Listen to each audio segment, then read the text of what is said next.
Greetings and bienvenue, midnight crew. Thank you for returning to this broadcast, and welcome to new viewers joining us for the first time. If you like a video, then feel free to subscribe. I don't like talking about it a ton, but I was one of the last people to leave the city of New Orleans during Hurricane Katrina. My mom is an ER doctor and stayed behind longer than most besides the emergency responders to assist with casualties. The sheer force and volume of the rain, wind, lightning, and thunder was amazing. It was like staring the coming apocalypse in the face. It kept getting worse, and near the end of it I was home alone while my mom was at work. Finally, she came home and told me to grab my bag. We needed leave immediately. By that time most of the streets were badly flooded, traffic was gridlocked outside leaving the city, and all of the gas stations were completely empty of gas for hundreds of miles. My mom was smart enough to get on the levee itself on River Road in our Jeep and book it west. It was so windy and rainy we had to take it slow, and visibility was just about zero. Finally, after what seemed like an eternity, there happened to be some police out on the levee that were surprised to see us out there. They told us we had arrived in Baton Rouge and we were safe, but we needed to get off of the levee immediately. New Orleans already had 2 breaches and the city was flooding with water from Lake Pontchartrain. They escorted us to a temporary shelter and gave us coffee as we detoxed from the journey. We weren't sure if we were going to make it. Terrifying to think about. My village got terrorized by something like pick-related when I was a kid. That thing is an embodiment of the housewife next to my house who died because of heart attack. You can say that thing is vengeful spirit since she died when her husband committed an adultery with his coworker. The disturbances of that thing were start from merely knocking from the front door, calling your name, until she showed up in front of your face. The victim was random, and each victim has their own scary story. But I can't tell you each one of their stories since my English is so bad. Almost no one in my neighborhood was brave enough to play outside their house past 8 p.m. at that time. Even at the midnight, a lot of my neighbors who still awake could hear the cry of a woman outside their house, including me. This chain of events happen every night in 3 months straight. It's family finally asking a shaman to fix this problem because the rumor already spread until outside the village. Thankfully that shaman did a great job and that terror was stopped. As an Asian, I understand that most of Westerners won't believe this story since we have different culture and mindset. But I'm not bullshitting at all. Got a couple stories both while living in the house I currently live in. B5 or 6, summertime, sometime in the afternoon. Sitting in rather large room downstairs. Watching cartoons. All of sudden see 2 large shadows on the wall to the side of the TV. 2 men that appear to be having a conversation. With the lights in the room, 2 shadows that distinct aren't really possible. Also, since there's 4 lights, there would have been 4 visible shadows, or at least 2 if they were standing in between them. Lock up in fear staring at the wall. After 30 seconds or so shadows disappear. There were other people home but I was the only one downstairs. Asked my grandmother and grandfather if they went downstairs at all. They said they hadn't. Also went outside and asked my cousins, all of whom were too short to make the shadows anyway, if they had come inside. They said no. B14. In same room as last story. Playing WoW, Invent with friends, home alone. All of sudden hear the closet door upstairs drag open and then shut quickly. Happens a few more times. I know everyone always likes to say, air currents open and close doors all the time. And yes, sometimes they do. But this door scraped across the floor. It was very difficult to even open yourself. Forget wind opening and closing it repeatedly. Sit there for a minute, nothing. Starts happening again a little more rapidly. Stops. For the next 2 or so hours it happened on and off constantly. Eventually got so scared I called my mom. Yes, I know I'm a giant pussy. Didn't happen again after calling her. Explain what happened in more detail when she gets home from work.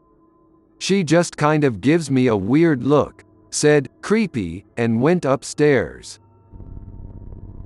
Be me, age 14, Florida. Be camping in my backyard that connects to a forest area and swamp deeper in the forest with cousin. We were directly outside my house, just in front of the forest. Cousin is 12, laughing, having a good time in tent. Everyone is asleep in the house except for us. It was late.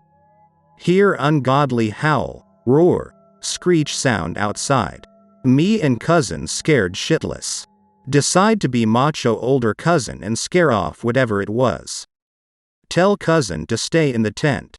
I leave with flashlight. Walk through the forest quietly with flashlight shining all around.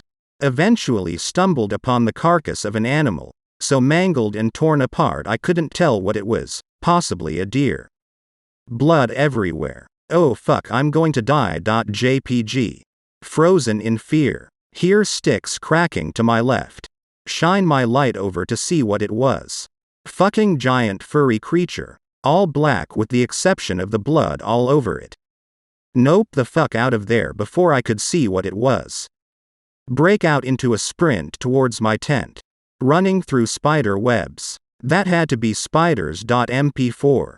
Can hear the furry creature chasing me while growling. Yell to my cousin. Get the fuck out of the tent and get inside. Cousin turns into Usain Bolt and runs into my house. Idiot closes the door behind him.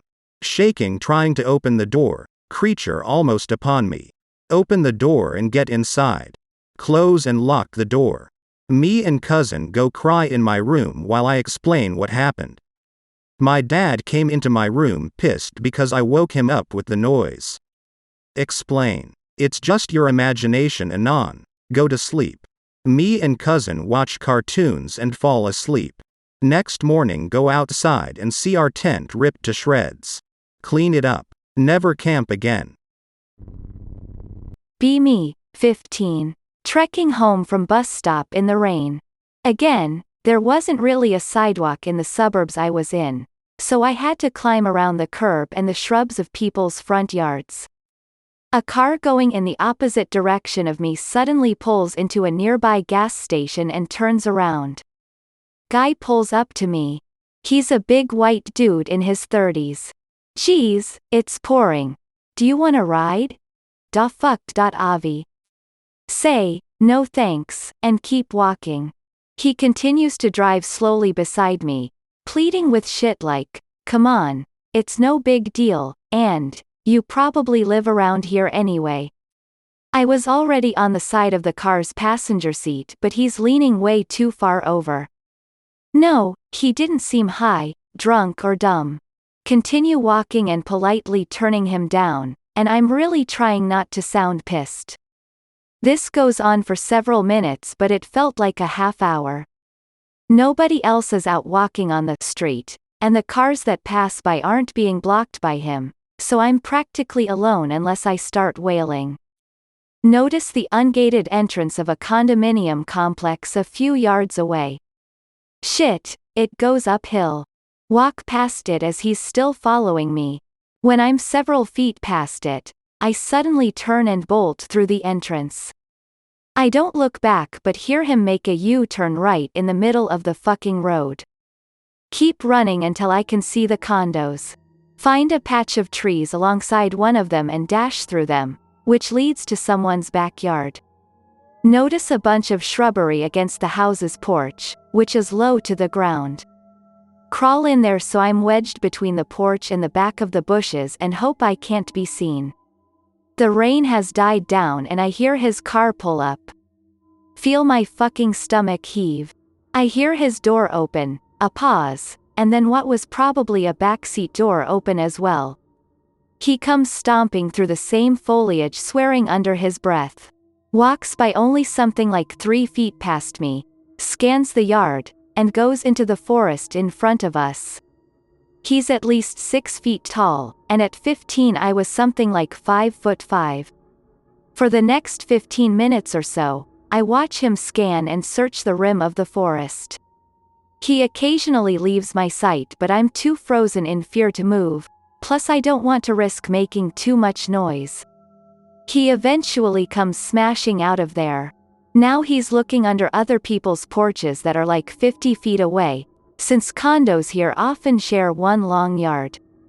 Holyballs.x. A few minutes later I suddenly hear someone come out on their porch nearby. Someone who sounds like an old woman asks what the hell he's doing. He noticeably hesitates, then says he's looking for his cat. She sounds indignant and is like, "Well, I didn't hear you calling for no cat, and do you even live here?" Finally he leaves by circling another condo, and the woman goes back inside. I hear him get back into his car, but he doesn't drive away. Fuck. Another 20 minutes later he drives off. I wait for another 10 because I'm paranoid he's still driving around or waiting somewhere else, considering he had 2 doors open. I probably would have ended up on an Amber Alert if he managed to grab me. I would have called the cops, but I didn't stop to check his license plate or what kind of car he was driving, so there was no point, and I can only hope nothing happened to anyone else. Be 7 years old. Lying in bed at night, parents are away. Only other person is the house is grandma, who lives in an addition on the other side of the house. House is totally silent, when suddenly I hear footsteps coming down the hallway that my room is at the end of. Very heavy, very deliberate footsteps, definitely from something bipedal. Lie there quietly, shaking in fear, as the footsteps get closer and closer. This definitely isn't a dream. As the footsteps get closer, I can hear heavy breathing. Thing in the hallway stops, heavy breathing continues from the top of the doorframe. There's a shadow on the ground coming from behind the crack under the door. Whatever it is just stands there, breathing heavily, for a good 5 minutes. Finally lose my shit and start screaming for grandma. Breathing stops, shadow disappears. Grandma shows up at the door, says she didn't hear or see anything unusual. Spooks the shit out of me to this day. It was the only paranormal encounter I ever had in that house. I can't green text for shit, so I'll just tell the story normally. Now I lived in a trailer with my father and sister. I usually spent the night on my computer. My sister went out with her friends. I'd always hear this tapping noise, always thought it was the water heater. Now one night I go to investigate. Seems like it's coming from my father's closet. Nothing. I go back to my room and finish up what I was going on the computer. My sister comes home with her friend. I fell asleep shortly after that. I personally sleep in complete darkness, considering I had broken my TV. The trailer was quite eerie. I hadn't learned this at the time, but a mother and a son had lived there before us. Now the son had murdered his mother and buried her under the shed. He dug tunnels under the trailer from every room as well. I could actually feel where the wooden trapdoor was in the corner of my room. When I went to sleep, I could feel something in the corner. Continuing the story, I woke up to my sister asking me if I was awake, door shut, lights off. I laid my head back in my pillow side and raised my head and said yes, only to realize she disappeared. My door creaked when I opened it, and I looked into her room to find her and her friend sleeping. I asked them about it the next day. Not only that happened, but things started to appear out of nowhere. A pan and spoons appeared. Things were moved around when I came back from whatever the hell I was doing. I also always felt something looking at me when I was on the computer. I know that sounds cliché, but it's quite terrifying to think about. We moved out of the house shortly after, but I still have the pan and spoons that appeared.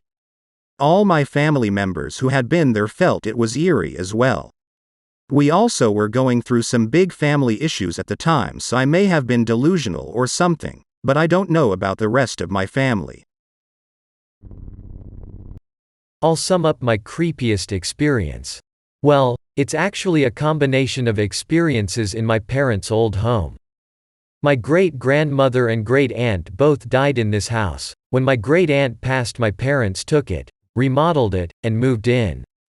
My great-aunt was senile and had an extremely overweight dachshund that she hardly ever let outside. The house reeked of dog piss, until my parents tried a new stain odor blocking paint. After that, no smell. This will make sense in a little bit.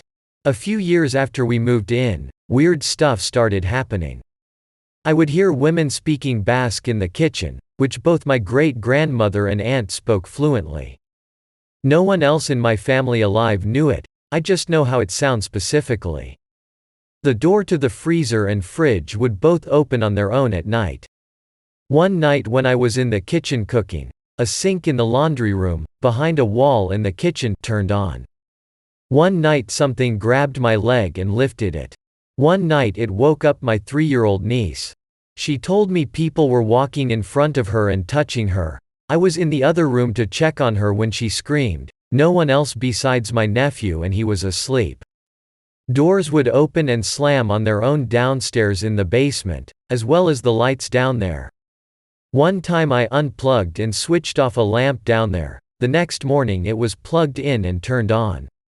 On one of the last days in the house, after moving in the day, my mother and I were talking to her friends. They had helped us pack and load. Well, the haunting got brought up, and when we were in the middle of telling our story, all the hangers were thrown off the rack in the laundry room, along with all the detergent and fabric softener. I hope that you enjoyed tonight's broadcast. If you enjoyed tonight's story, then please subscribe to the channel, as more Greentext will appear daily. A new broadcast will appear when the clock strikes midnight Central Time.